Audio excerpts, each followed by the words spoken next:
이제 이어서 얘기해볼 경기는 버팔로 빌스와 마이애미 돌핀스의 경기입니다. 37대 20 빌스가 승리를 가져갔는데요. 저는 그냥 이 경기에 대한 한 줄 평이 이겨야 할 팀이 이겼다. 아, 그렇죠. 네. 이겨야 할 팀이 이겼죠. 저는 이제 버팔로에 대해서 제가 적어온 거는 저는 이제 매직 넘버가 이제 2 내지는 3. 이게 무슨 말이냐면 버팔로 빌스가 이제 이 경기 이기면서 이제 7승 3패가 됐거든요. 네. 그러면서 플레이오프에 근접해 있죠. 맞아요. 근데 사실 지구 우승까지는 좀 무리다. 네. 페이트리어스가 워낙 강하기 때문에 지구 우승까지는 사실은 조금 어려울 것 같고, 그렇다고 그러면 이제 현실적으로 봤을 때 와일드 카드인데 네. 와일드 카드를 따내려면 최소한 9승, 안전하게는 10승 이상을 그렇지. 해야지 와일드 카드가 되거든요. 그렇다고 그러면 지금 7승이기 때문에 그 매직 넘버까지 2 내지는 3가 남았다라는 건데, 네. 그래서 지금 남은 경기를 한번 좀 보면 일단 다음 주 덴버, 그 다음 주에 달라스 카우보이스 원정, 아주 예. 어려운 경기죠. 그 다음 주가 볼티모어, 네. 아주 진짜 핫한 레이븐스, 그 다음에 스틸러스 원정, 그 다음에 뉴잉글랜드 원정, 네. 그 다음에 뉴욕 제츠거든요. 그러니까 이거를 보면 일단 덴버하고 뉴욕 제츠는 잡아야 되고, 네. 그래서 9승을 채우고 나머지 중간에 있는 4경기, 달라스 원정, 레이븐스, 피츠버그 원정, 뉴잉글랜드 원정, 이 4경기 중에서 최소한 한 경기는 더 잡아야 10승이 된다. 현실적으로는 피츠버그가 가장 그나마 가능성이 있는 상대 같이 느껴지는데요. 그렇죠. 뭐 그래서 그 경기를 만약에 뭐 놓친다 그러면 뭐 다른 경기 잡아도 되긴 하지만 사실 네. 뭐 그 경기가 제일 그래도 좀 가능성이 있지 않을까. 네. 아니면 이제 AFC 동부지구에 예약한 또 모 팀이 하나 있는데 그 팀한테는 아마 어려울 거다. 극단적으로 어려울 거다라고 네. 생각을 하고요. 근데 그래서 지금 보면은 9승까지는 갈 수 있을 것 같은데 10승까지 가야 좀 더 안전하다. 그렇죠. 그래서 그걸 한번 좀 짚어보고 근데 싶었습니다. 지금 이 순위 테이블을 잠깐 보면 AFC 쪽은 이 약간 좀 이 중앙으로 밀집된 팀이 많아가지고 네. 한 9승 정도만 하더라도 충분히 가능성이 그럴 것 같아요. 높다라는 생각이 들거든요. 네. 작년에 사실 이제 보면은 10승까지 됐어야 와일드카드 됐고, 그렇죠. 특히 이제 5번 시드로 올라간 차저스는 12승을 했었거든요. 네. 근데 이제 올해는 그 정도까지는 아니고 지금 보면은 보통 이제 6승 4패 맞아요. 이쪽에 많이 몰려 있기 때문에 그 페너트레이스 펼치면서 막판에 물리고 이런 걸 보면 아마 9승쯤이면 될 것 같긴 하다. 네. 그렇지만 혹시 모르니 좀 더 안전하게 10승까지는 가야 되지 않을까, 마음 편하게 하지 않을까. 그러면 굉장히 편하게 나머지 경기들을 치를 수 있겠죠. 그렇다고 괜히 또 달라스 발목 잡지 마라. 우리도 갈 길 바쁘다. 이제 돌핀스에 대한 얘기를 좀 들어볼까요? 돌핀스는 저는 한 줄평 이겁니다. 지는 게 이기는 거야. 최근에 그 구단주를 이제 분노케 하면서 2연승을 했었잖아요. 그러면서 이제 지난주에 다시 농담으로 브라이언 플로레스 감독 위험하다라고 얘기를 했었는데 네. 이제 사실 원래대로 돌아왔죠. 그래서 다시 이제 탱킹 기조로 돌아서서 이제 다시 한번 패했는데 네. 그래서 이 경기 뭐 사실 아까 말씀하신 것처럼 저는 김민준 아나운서 말씀이 맞다고 생각해요. 이겨야 될 팀이 이겼다.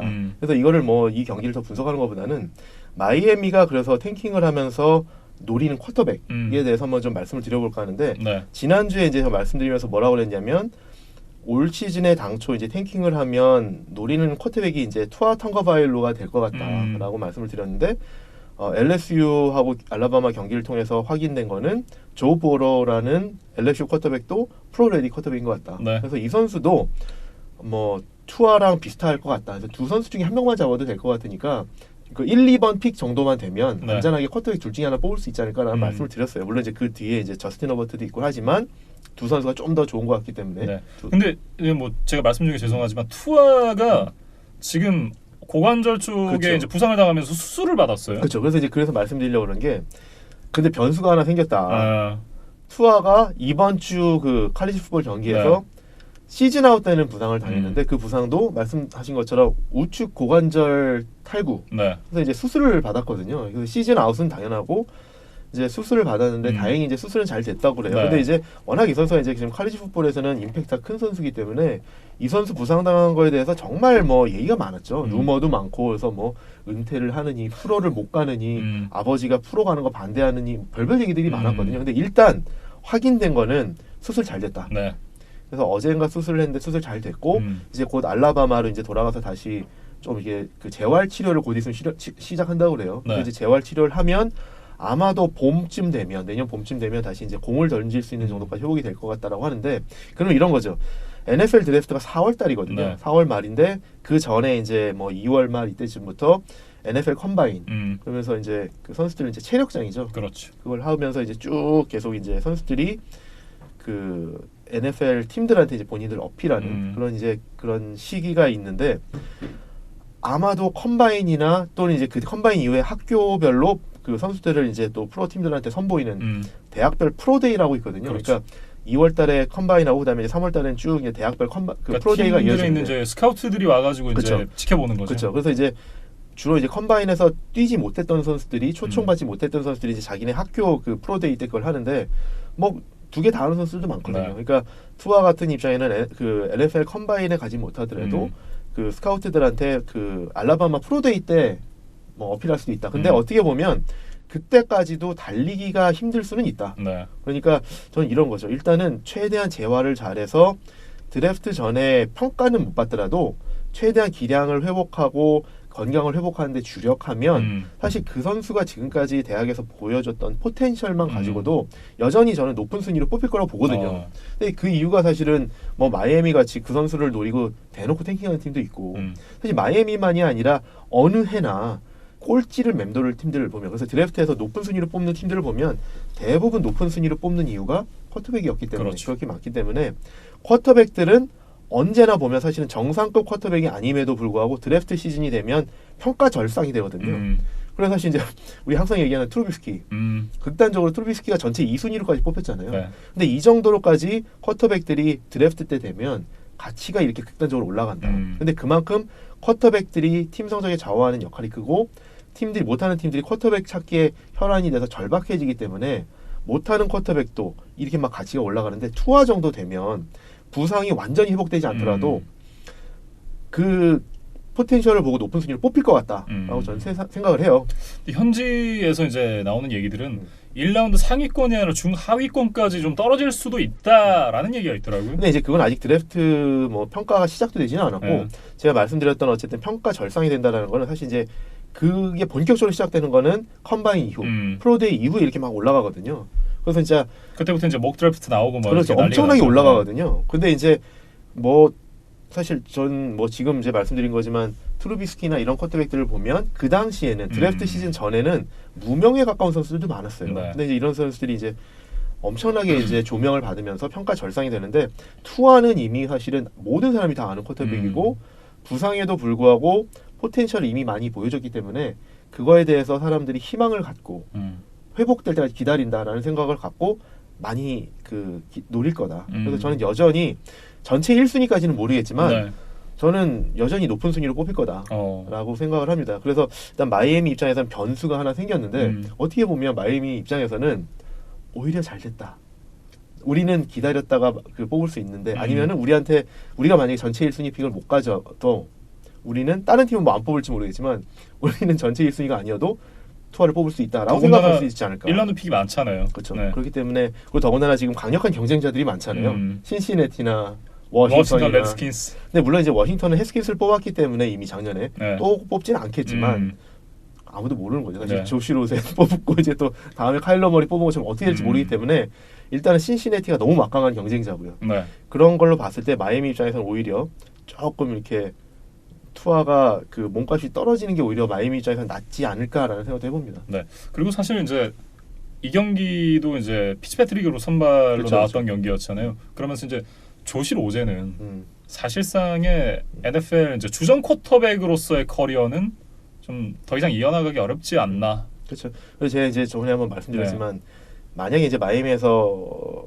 더 이상 이제 2년이 안 된다 그러면 다른 데 가서 주전 쿼터백 자리 찾지 말고 컨텐더 팀에 가서 백업으로 좀 이렇게 좀 배워라 라는 걸 좀 말씀드렸었죠. 네.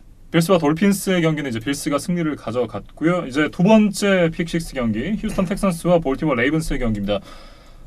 당초에 이제 예상했던 것과는 달리 레이븐스가 정말 압도적인 승리를 가져갔습니다. 4쿼터 34대 0까지 벌어지면서 사실 이제 뭐 경기가 조기에 가비지 타임으로 들어갔는데 그러니까 지난주에 제가 휴스턴 텍산스의 이 수비진이 러싱이 진짜 좋은 팀들에게는 뚫린다. 네, 뚫렸다라는 말씀을 해드렸는데 정말 그 경기 내용 그대로 이제 제가 말씀드렸던 대로 이제 경기 내용이 흘러갔어요. 그렇죠. 네. 사실 생각했던 것보다 더 큰 차이가 났는데 사실 이제 두 젊은 스타 듀얼 스랙 쿼터백들의 대결로 특히 이제 요즘에 제일 핫한 라마 잭슨, 네. 디션 왓슨의 대결로 상당히 주목을 받았었죠. 근데 이제 이날은 사실 이제 오펜시브 라인도 상당히 잘 막아주기도 했는데 네.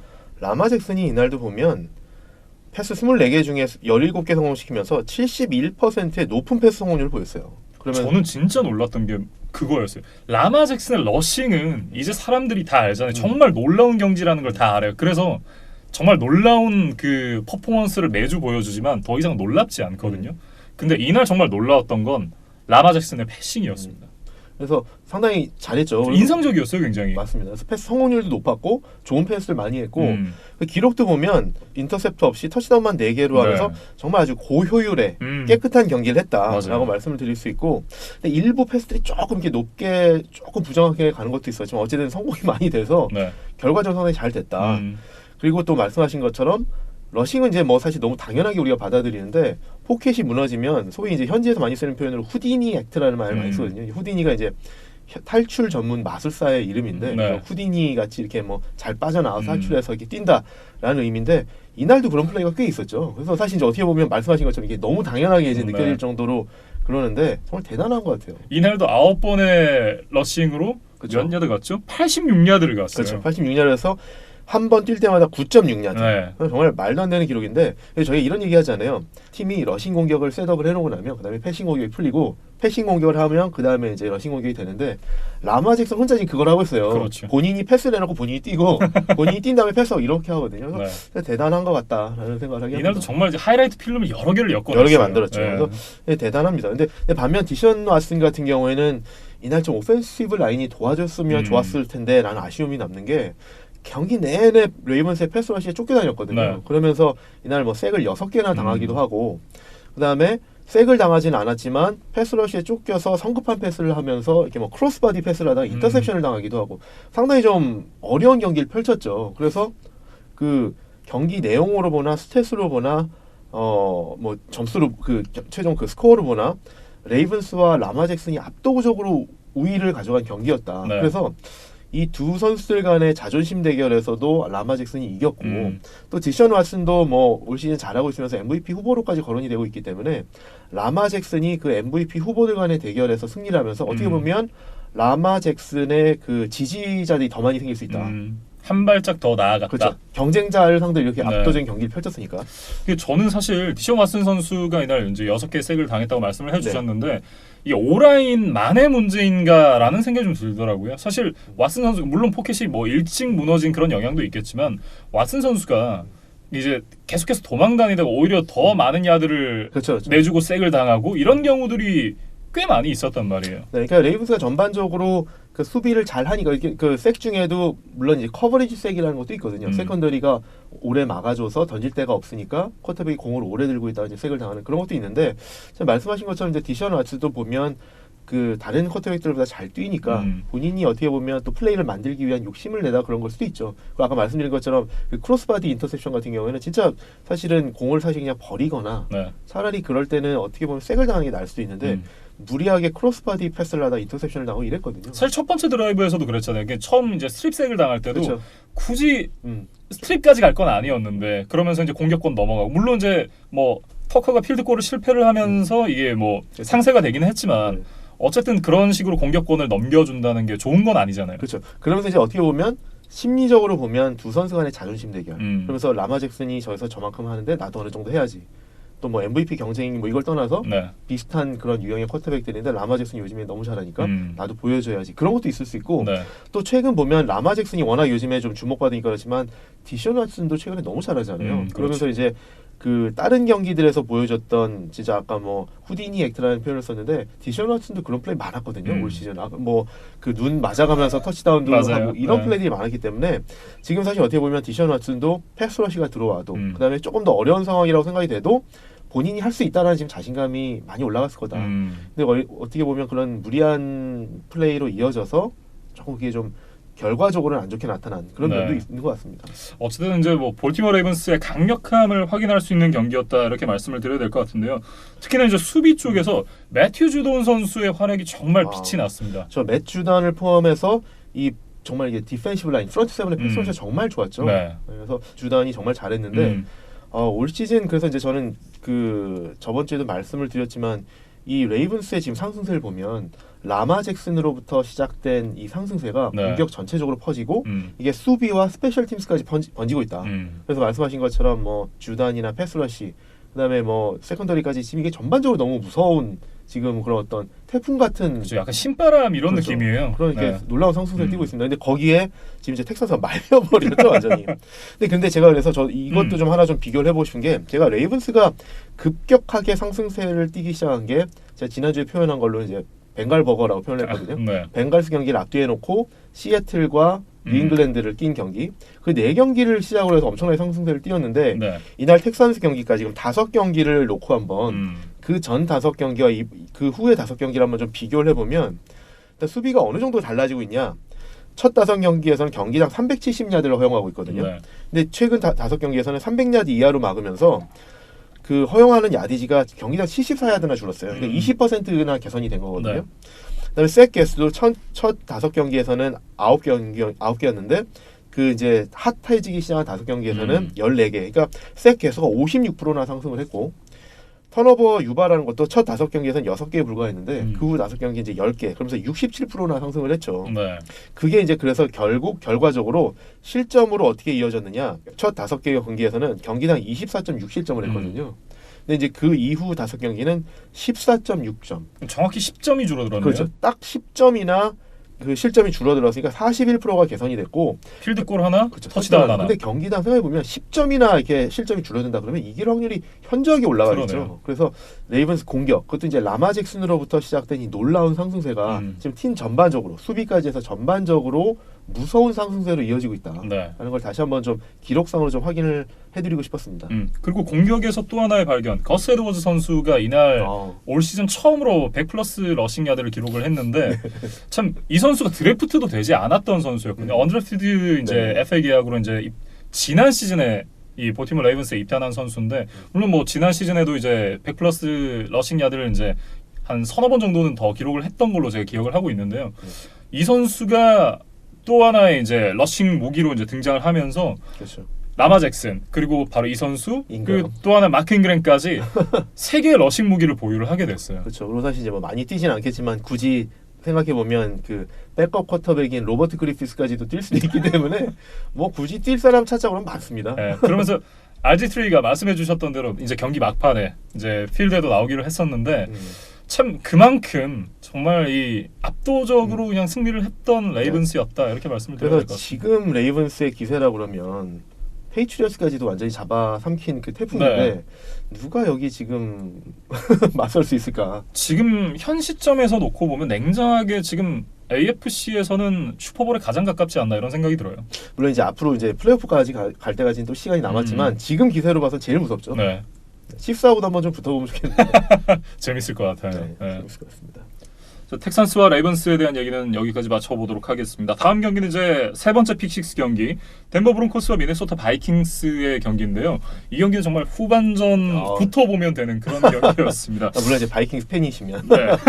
그리고 이제 브론코스 팬이시면 후반에 보지 말았어야 되는 예. 경기. 근데 과연 이 전반이 끝나고 라커룸에서 어떤 얘기가 있었길래 후반전에 팀이 이렇게 달라질 수 있는가? 그렇죠. 저는 굉장히 궁금했어요. 그렇죠.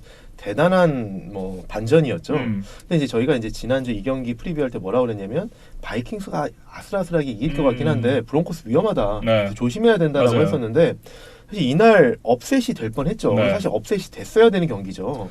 이게 20대 0까지 벌어졌었기 그렇죠. 때문에 사실 20점 차 벌어지면 이거 뒤집기 정말 쉽지 않잖아요. 쉽지 않죠. 근데 20대 0이었고 전반전에 네. 20대 0이었고 사실은 브론코스가 이날 그 초반에 기세가 정말 좋았고 기회가 되게 많았어요. 네. 그래서 그 기회들을 제대로 살렸다 그러면 이게 사실 어떤 일이 있었냐면 브론코스가 사실 레드존에 5번에 갔는데 터치다운 2번밖에 못했거든요. 네. 특히 이제 바이킹스 진영 깊숙이 가서 아쉽게 그걸 하나는 29야드 필드골로 마무리하고 하나는 인터셉션을 당했거든요.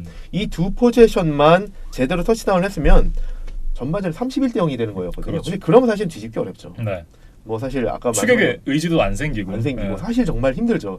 뭐 물론 이게 28대 3 뒤집은 거에서 조금 더 하면 뒤집을 수도 있는 뭐 그런 경기가 될 수도 있지만 31대 0이라고 사실 20대 0과 좀 멘탈이 좀 달라지죠. 그리고 정규 시즌과 이 슈퍼볼 경기는 집중력이 다르잖아요. 아무래도. 그래서 아마 이날 그 전반에 그 11점 차이 세이빙한 것이 조금 더 어쨌든 추격의 의지를 주지 않았나라는 생각을 합니다. 근데 네. 어쨌든 이제 브론코스에 대해서 잠깐 얘기를 해보면 브론코스가 위험한 이유가 뭐냐면 음. 수비가 좋기 때문에 턴오버를 많이 유발하고 이날도 사실 초반에 이제 턴오버를 유도해낸 거에서 그게 득점을 이어지고 뭐 이렇게도 했었는데 덴버 같은 팀이 위험한 게 뭐냐면 수비 플러스 지금 성적이 안 좋잖아요. 네. 잃을 게 없어요. 아, 그러니까 사실 플레이오프를 노리는 팀 같은 경우에는 한승 한승 쌓기 위해서 제대로 된 그 정석 플레이를 하는 경우가 많은데 브론코스 같은 경우에 지금 잃을 게 없다라는 거죠. 그러니까 변칙 공격을 많이 해요. 그래서 이날도 보면 포스 다운에서 공격도 많이 하고 네. 리시버 이제 코트넬 맞아요. 서튼에게 리버스를 3개나 하고 서튼이 그걸 패스를 하기로 하고 맞아요. 이런 것들이 많이 나오면서 수비들이 사실 좀 당황을 했죠. 그리고 이제 포스 다운에서 공격을 한다는 건 어떤 의미냐면 사실 일반적으로 서드 다운까지 막으면 펀트를 해서 공을 돌려받아야 되는데 한 번 더 막아야 되는 거잖아요. 네. 그러니까 이렇게 잃을 것이 없는 팀이 포스 다운까지 계속 가면서 공격을 한다 그러면 수비가 3번 맞고 이제 펀트를 받아야 되는데 그걸 한 번씩 더 막아야 된다는 게 상당히 큰 부담이 되는 상당한 거죠. 부담이죠. 네, 그래서 그런 부분들이 어쨌든 브론코스를 위험하게 만든다라고 좀 말씀을 드릴 수 있을 것 같습니다. 예. 참 미네소타 바이킹스는 후반전에 그 완전히 달라진 커크 커즌스가 그렇죠. 정말 미친 듯이 패스를 꽂아 넣으면서 이제 어. 역전을 만들어냈는데 저는 지난주도 살짝 이런 말씀을 드렸던 것 같은데 지난 시즌 잘 나갔을 때 LA 램스의 모습을 보고 있는 것 같아요. 저도 그래서 비슷한 생각을 했는데 일단 커즌스가 일단 후반에 바이킹스 4번의 공격을 다 터치다운을 연결시켰거든요. 근데 그때 특히 인상적이었던 게 뭐냐면 후반전에 이제 많이 뒤지기도 했지만 뭔가 어떤 변화가 있었냐라고 말씀을 하셨는데 후반전에 계속 이제 노허들 어펜스를 했거든요. 허리업 어펜스를 하면서 계속 이제 뭘 썼냐면 플레이 액션, 붓레그 이런 걸 계속 했거든요. 그래서 롤아웃 해가지고 패스를 했는데 커즌스가 이걸 하면서 이게 계속 주요해서 득점을 했다라는 건데 이걸 보면서 좀 무슨 생각이 들었냐면 이제 말씀하신 것처럼 이 시스템에 커즌스가 완전히 녹아들었다. 그 안에서 이제 커즌스가 그 하나의 그 부분이다, 일부다. 네. 잘 나갈 때 제러드 고프를 보는 것 같은 그런 그렇죠. 느낌이에요. 그 시스템에 완전히 녹아들어서 이게 제대로 잘 돌아간다. 톱니바퀴 이렇게 물려서 돌아가듯이 네. 잘 돌아간다. 그래서 그 특히 이제 롤아웃이나 붓레그를 했을 때 상당히 효율적으로 잘해서 그걸 또 이제 노허들로 빨리빨리 하니까 수비가 당황하고 대처를 못하더라. 이게 상당히 좀 주요했던 것 같습니다. 그래서 결과적으로 커즌스가 이날 한 개의 펌블 하긴 했지만 그거 외에는 인터셉트 없이 300야드 이상 패싱에 3개의 터치다운. 네. 그걸 하면서 사실 이제 역전승을 이끌면서 또 리더십을 발휘했다고 생각이 들거든요. 네. 20대 0으로 지고 있는 상황에서 포기하지 않고 역전승을 이끌어낸다. 사실 그거는 물론 이제 코칭 스텝이 잘한 것도 있고 작전을 그만큼 상황에 맞게끔 변화한 것도 있고 그 어쨌든 팀에서 필드에서의 리더는 쿼터백이지 않습니까? 근데 쿼터백으로서 그런 것들을 잘 조율해냈다라는 네. 것이 커즌스가 어쨌든 올해 팀에서 큰 역할을 하고 있다라고 좀 봐야 될 것 같습니다. 그러면서 이제 경기 끝나고 나서 예전에 워싱턴 레드스킨스에서 했던 것처럼 만족하냐 뭐 이렇게 또 소리를 또 했었나요? 아니요 또 소리를 지르지 않았을까. you like that? 네. 그렇죠. 아니 뭐 대단했습니다. 네. 근데 제가 아까 이제 28대 3 얘기를 했었잖아요. 근데 이게 또 그 말씀을 드린 이유가 슈퍼볼도 있지만 이날 칼리지 풋볼에서 제가 이제 뭐 몇 번 말씀드렸던 오클라호마 대학, 오클라호마 대학이 이날 베일러 대학하고 경기에서 28대 3으로 지고 있다가 34대 31로 역전승을 했거든요. 그래서 이것도 같은 주에 20점 차 이상을 극복한 대학에서 하나, 프로에서 하나 상당히 좀 재밌는 경기들이 나왔었습니다. 네. 이쯤 되면 28대 3 매직 아니냐라고 이제 뭐 얘기를 하시는 분들도 그렇죠. 있더라고요. 네. 그래서 어쨌든 그 바이킹스가 이 후반에 정말 그 정신력부터 상당히 이제 그 경기력을 많이 이렇게 개선한 모습을 보이면서 올 시즌 사실 저는 이 경기가 어떻게 보면 바이킹스 시즌의 터닝 포인트가 될 수도 있지 않을까.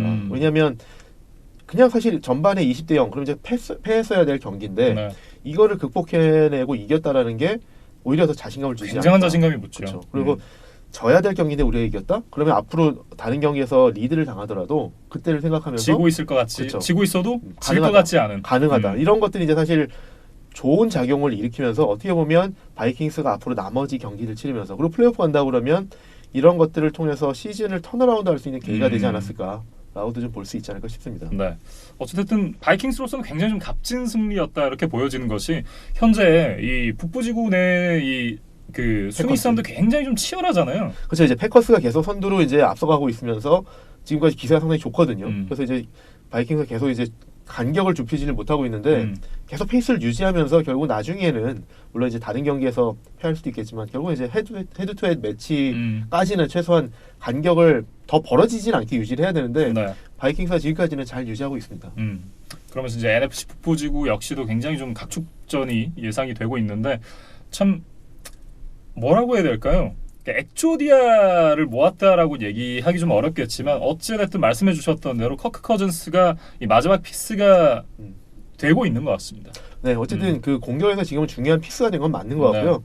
러닝백이나 리시버들도 좋지만 지금 이제 컬 커슨스를 이 바이킹스 오펜스에서 빼고는 얘기할 수는 없을 것 같습니다. 네. 이렇게 이제 브론코스와 바이킹스에 대한 얘기를 마무리 짓겠습니다. 뉴욕 제츠와 워싱턴 레드스킨스의 얘기로 넘어가 보도록 하죠. 34대 17. 제츠가 승리를 가졌습니다. 지난주에 이제 워싱턴 레드스킨스가 바이 위크였기 때문에 어떤 이제 뭐 체력적인 부분에서는 분명한 이점이 있다라는 이제 말씀을 드렸었는데 그런 이점을 하나도 살리지 못하고 이제 전반에 그냥 경기가 끝나고 말았어요. 아, 사실 이게 어떻게 보면 정말 약팀들의 대결이잖아요. 그리고 이제 마이애미나 신시내티와 경쟁을 벌이는 팀들인데 너무 일방적으로 끝나더라. 그게 사실 좀 의외였죠. 그래서 이제 말씀해주신 이제 레드스킨스에 대해서 좀 한 줄 평을 말씀드려보면 저는 이렇게 써왔습니다. 1승 1무 12패. 이게 뭐냐면 레드스킨스 팀 역사상 최악의 성적이거든요. 레드스킨스가 1961년에 세운 기록인데 지금도 아직까지도 이게 그 기록으로 남아있거든요. 1승 1무 12패. 근데 지금 레드스킨스가 1승 9패이기 때문에 이 기록을 깨지 않을까라는 뭐 안 깨더라도 근접하게 갈 거다라는 지금 생각이 들죠. 갈수록.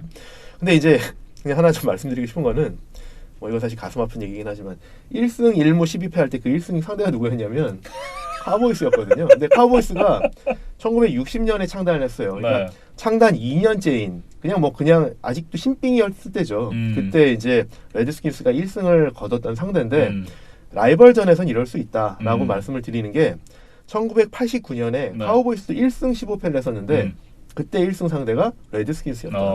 근데 그때 레드스킨스는 플레이오프 가는 팀이었다. 그런 팀 상대로 10승을 했었거든요. 그 팀 상대로 1승을 했었다. 그래서 이 라이벌전에서는 아무리 약철해도 맞아요. 그 진짜 뭐 나는 얘는 이긴다. 뚜껑 열어봐야죠. 그렇죠. 그래서 근데 어쨌든 레드스킨스가 그래서 과연 올해 이 1승 1무 12패를 깰 거냐 안 깰 거냐 이것도 한번 좀 보기 위해서 나머지 경기들을 좀 보면 일단 다음 주 디트로이트, 그 다음 주 경기 팬더스 원정, 그 다음 주 패커스 원정, 그 다음에 이글스, 그 다음에 자이언츠거든요. 그래서 일단 자이언츠 경기가 있으니까 그 경기가 제일 좋은 기회죠. 그렇죠. 그 경기에서 지금 한번 라이벌이니까. 그 한번 승부를 걸어볼 만하고 그 외에 나머지 경기에서는 객관적으로 봤을 때 쉽진 않을 것 같다. 라이온스나 팬더스나 패커스나 이글스 사실 그나마 넷 중에 고르라면 이글스. 그런가요? 누구든 이글스 이겨주면 고맙죠. 왜냐면 지금 이제 어쨌든 발톱이 빠진 독수리니까. 그렇죠. 그래서 지금 레드스킨스가 뉴욕 자이언츠 전이 마지막에 남아 있는데 그 경기가 어떻게 보면 역대 팀 최악의 기록을 갱신하지 않기 위한 그런 경기가 될 수도 있겠다. 라고 생각을 해봅니다. 공교롭게도 마지막 주에. 그렇죠. 마지막 주에 이제 단판을 벌이는 거죠. 어쨌든 이제 뭐 이 경기 역시 이제 뭐 어떻게 보면 이겨야 될 팀이 이긴 경기고 레드스킨스는 리그 공인 최약체 중 하나임을 또 한번 증명했던 경기였다. 이렇게 좀 정리를 해야 될 것 같습니다. 저는 사실 레드스킨스 뽑았었거든요. 제츠에 대해서는 어떻게 생각하셨나요? 그냥 뭐 AFC 동부지구와 NFC 동부지구의 어떤 그 뭐랄까 최하위 팀 간의 맞대결인 거잖아요. 그렇죠. 뭐 인상 깊었다 정도로 이제. 저는 이제 그 비슷한 포인트인데 전 제츠 한 줄 평 뭐라고 썼냐면 NFC 이스트로 옮겨주세요. 왜냐하면 지금 말씀하신 것처럼 그러면 1년에 2번씩 지실. 그러니까요. 그러니까 제츠 입장에서 말하는 거죠. 제츠 입장에서 왜 그러냐면 그 말씀하신 것처럼 다른 지구니까 4년에 한 번씩 붙잖아요. 그리고 내 팀하고 붙는 걸로 끝이지만 같은 지구면 매년 2번씩 붙잖아요. 그렇죠. 6경기가 된단 말이죠. 제츠가 올해 지금 3승을 거뒀잖아요. 근데 3승이 다 NFC 이스트 상대로 지금 3승이 거둬진 거거든요. 그렇기 때문에 그 외의 디비전 팀들 상대로 지금 제츠가 전패예요. 그러니까 제츠 입장에서 우리 NFC 이스트로 옮겨주세요. 그러면 1년에 6경기씩 하잖아요. 그러니까 훨씬 더 뭐 해볼 만하다 이런 거죠. 그런 관점에서 얘기를 한 거고 지금 뭐 사실 제츠 입장에서는 이글스 말고는 다 이겼거든요. 이글스한테만 31대 6으로 패했었는데 의외로 NFC 이스트 상대로 지금 좋은 성적을 거두고 있습니다. 뭐 AFC와 NFC 동부지구 이 양 동부지구 간의 좀 격차를 보여주는 그런 어떤 경기 내용들이 아닌가. 그 디비전 간의 격차라기보다는 제스가 올해 좀 극단적인 좀 이렇게 예시다. 네. 아니 그 카우보이스 얘기 나오면 이진만 해설위원이 굉장히 좀 흥분하시니까 또 놀리는 재미가 있거든요. 알겠습니다. 네. 뭐 아무튼 이제 제츠와 레드스킨스는 제츠가 승리를 거둬갔고요. 다음 경기는 이제 뉴올리언스 세인츠와 템파베이 벅스의 경기입니다. 34대 17. 세인츠가 승리를 가져갔는데 참 이 저희가 늘 말씀드리지만 뜨거울 때 정말 뜨겁고 차가울 때 정말 이 차가운 남자 제이미스 윈스턴이 이날은 굉장히 좀 이 시베리아 한파 같은 그런 경기력을 보여줬어요. 근데 이날도 그래서 말씀하신 것처럼 터치다운 2개에 네. 인터셉트 4개를 당했거든요. 정말 경기를 쿼터백이 자꾸 망치고 있는데 저는 버커니어스에 대해서 한 줄 평이 뭐냐면 어디까지 감싸주려나. 근데 왜 그러냐면 말씀하신 것처럼 사실 그 팀이 패하는 데 있어서 윈스턴이 큰 역할을 했거든요. 맞아요. 근데 이날 끝나고 나서 에리언스가 이날도 뭐라고 그랬냐면 이날 사실 어떻게 보면 그 핑계거리가 하나 있긴 한 게 윈스턴이 왼쪽 발목 부상을 당했거든요. 네. 그러니까 그 쿼터백이 던질 때 이제 디딤발이 되는 건데 왼쪽 발목이 좀 부상이 있었기 때문에 제대로 디디기가 어려웠다 이런 말을 해요. 근데 그러면서 에리언스가 뭐라고 그랬냐면 제이머스 윈스턴은 너무 터프가야. 너무 터프해서 문제야. 이런 얘기를 했거든요. 왜냐하면 보통 그런 상황이면 나와야 된다. 후보 쿼터백이 들어가야 되는데 본인이 팀을 위해서 계속 뛰었다. 그러니까 제이머스는 너무 터프해서 문제야. 이렇게 얘기를 했거든요. 그러니까 팀을 위해서 뛰는 게 아니라 아니 근데 팀을 위한 거면 팀이 이기는 방향이어야 되는데 자기가 뛰고 자기가 컨디션이 안 좋아가지고 팀이 질 거면 사실은 나오는 게 맞는 거죠. 그렇죠. 그리고 또 하나는 이 타이드엔드인 그 캐머런 베이트 선수도 뭐라고 그랬냐면 저는 이것도 되게 의외인데 우리가 더 잘해줘야 되는데 우리가 자꾸 제이머스를 실망시키고 있다 이런 표현을 썼어요. 그래서 이것도 좀 오버 아닌가. 물론 일부 타이드엔드들이나 뭐 리시버들이 라우트를 뭐 그때 뭐 브루스 에리언스가 말한 것처럼 잘못된 라우트를 뛰거나 좀 그런 게 있을 수도 있죠. 근데 분명히 쿼터백 책임이 있거든요. 근데 이거 에리언스한테 잘 보이려고 하는 거 아니에요? 글쎄 모르겠네요. 제가 봤을 때 그 약간 이 멘트 자체가 브루스 에리언스한테 잘 보이려고 하려는 이제 의도가 굉장히 다분하다 이렇게 느껴지는데요. 감독과 코드 맞추기. 네. 감독이 잘 보여야 되니까. 감독이 그 쿼터백 감싸니까 나도 네. 감싸줘야지. 그래서 감독이 쿼터백을 감싸는데 아닌데 이거 쿼터백이 잘못하는 건데 하면 미온털 막히는 거죠 이제. 좀 그게 좀 의아했습니다. 네. 아니 감쌀 걸 감싸야지. 그래서 저는 이제 한 줄 평이 어디까지 감싸주려나. 네. 근데 물론 이제 뭐 혼자 경기를 다 말아먹었다고 할 수는 없지만 4개의 인터셉션을 던졌다 그러면 크게 영향을 미쳤다고 봐야죠. 네. 그래서 어느 정도는 좀 그런 상황에서는 쿼터백에 대해서 물론 이제 아주 비판할 수는 없지만 책임에서 자유롭기는 어렵죠. 그렇죠. 그래서 그거에 대해서는 좀 짚어줄 필요도 있는데 너무 감싸고 노는 게 아닌가 네. 라는 생각을 해봤습니다. 어디까지 과연 감싸고 놀지 한번 또 지켜봐야 될 것 같습니다. 세인츠에 대한 한 줄 평은 어떻게 적어오셨나요? 세인츠에 대해서는 저는 이게 경보 해제라고 했습니다. 왜 그러냐면 이제 지난주에 팔콘스의 이변에 당했거든요. 그래서 1승 7패인 팔콘스한테 대패를 하면서 사실 다들 놀랬죠. 뭐 브리스부터 카메라까지 뭐 다 성적이 너무 안 좋았기 때문에 이거 이상하다, 위험한데 라고 생각을 했었는데 또 NFL은 워낙 또 한 주 한 주 그렇죠. 달라지잖아요. 그 때문에 많이 좀 우려를 했는데 뭐 버커니어스 상대로 완전히 다시 이제 그 원래 정상적인 모습을 회복했죠. 그래서 브리스도 이날은 터치다운 3개, 인터셉션 하나도 없이 패서 레이팅 122를 기록을 했고 러닝백 듀오 카마라와 머리도 합쳐서 이제 109야드를 기록을 했고 뭐 마이클 토마스 언제나 그렇듯이 그렇죠. 100야드 이상 캐칭에 이제 터치다운도 해줬고 그것뿐만이 아니라 이제 수비도 원래 모습으로 돌아와서 쿼터백 히트를 12개나 하고 네. 턴오버를 4개나 이끌어내면서 원래 모습대로 돌아왔다. 그렇기 때문에 지난주 경기가 그냥 이변이었다. 네. 그러니까 너무 긴장할 필요 없겠다. 경보 해제라는 말로 저는 표현을 해봤습니다. 그러면서 마이클 토마스는 이번 시즌 이 한 시즌 최다 리셉션 기록을 경신할 그런 페이스로 이 시즌을 치러 나가고 있어요. 그렇죠. 그래서 지금 벌써 이제 90개의 리셉션을 넘었다고 해요. 그래서 그게 아마 최단 기간 90개였나요? 네, 맞아요. 그랬던 것 같은데 뭐 토마스는 정말 꾸준하게 잘해줍니다. 네. 과연 이 시즌이 끝날 때쯤의 성적이 얼마나 될지도 굉장히 그렇죠. 기대가 돼요. 그러니까 지금 10경기에 10경기인가요? 9경기인가요? 10경기죠. 그렇죠. 네. 10경기에서 90개니까 네. 뭐 경기 96개인가 그랬을걸요 아마. 네. 정말 뭐 150개 가까이 가겠네요. 네. 참 대단합니다. 그러면서 이제 MVP 후보로도 이제 이름이 거론되긴 하는데 잘 좀 받기는 어렵다고 사실 보여지고. 리시버가 MVP 받기는 정말 어려워서. 네. 그래서 이제 좀 그건 어려울 것 같은데 어쨌든 리시버가 이제 MVP 후보로 이름이 올라온다는 것 자체가 그렇죠. 정말 이 선수가 정말 이번 시즌 어떠한 퍼포먼스를 보여주고 있는가에 대한 반증이 아닌가. 그리고 이제 사실 이제 많은 이제 언론이나 전문가들이 이제 리그의 탑3 리시버를 뽑을 때 토마스를 이제 좀 간과하는 경향이 좀 있는데 최근 몇 년 동안 보면 토마스가 기록상으로는 1등이에요. 네. 그런데 어쨌든 지금도 말씀하신 것처럼 가장 먼저 90 리셉션에 도달을 하고 기록에서는 계속 앞서가고 있기 때문에 이제 진짜 토마스도 탑3에 진짜 같이 뽑아야 된다. 네. 한 명이 빠지게 됐죠. 어쨌든 뭐 올 시즌 안 뛸 거라 그랬으니까. 그렇죠. 지금 뭐 크라프튼한테 뭐 잘못했다라는 글을 쓰면서 이제 약간 그 반성의 자세를 보여주고 있긴 하지만 패치로 돌아가기는 쉽지 않다고 보고요. 네. 하루하루 감정이 다른 것 같아요. 약간 좀 조울증이 있죠. 네. 그래서 오늘 해피했다가 내일 막 너무 분노했다가 막 네. 이런 좀 이상한 감정 기복이 좀 있어요. 이상한 캐릭터인 것 같습니다. 네. 어쨌든 뭐 그 선수가 이제 이번 시즌만 놓고 봤을 땐 더 이상 이제 경기에서 뛰지 않을 것 같으니 탑3에 무난하게 꼽히지 않을까. 네. 그럴 것 같습니다. 그렇게 좀 생각을 해봤습니다.